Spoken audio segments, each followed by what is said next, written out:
Ayan, hello po sa ating lahat. Sa mga Team EDSI nga po dyan, grabe po yung saya.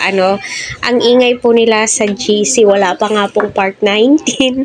Ay, gusto na nga pong magmarathon at tinatanong kung kailan. So, di po natin yan masasagot kasi 3 days pa lamang po yung upload ni Kalinga Prab sa part 18. So, focus muna po tayo sa part 18. Marathon po natin para sa ganun ay umabot ng milyon. At alam ko at nararamdaman ko no, mga 1 week yan or hindi pa maka 1 week, milyon na yan, no, kasi iba po yung impact ni Viancy at saka ni Eds. At saka shout out din po sa mga nagsasabi na iba po talaga yung chemistry ng Eds. Yes, ibang iba po talaga. Silang lahat ay may kanya-kanya pong katangian, kaya suportahan po natin lahat ng Kalingap serye ng Kalingap, di ba?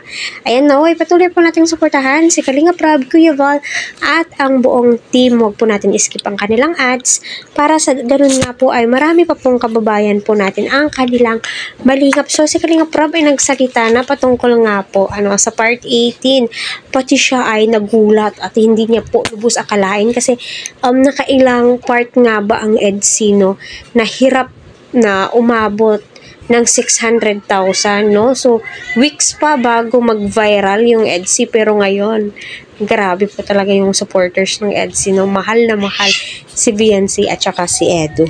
Kasi nagulat ako yung EDSI di naman talaga ganun kalakas. I mean, di naman siya ganun kalakas after mga ilang days or hours, di ba?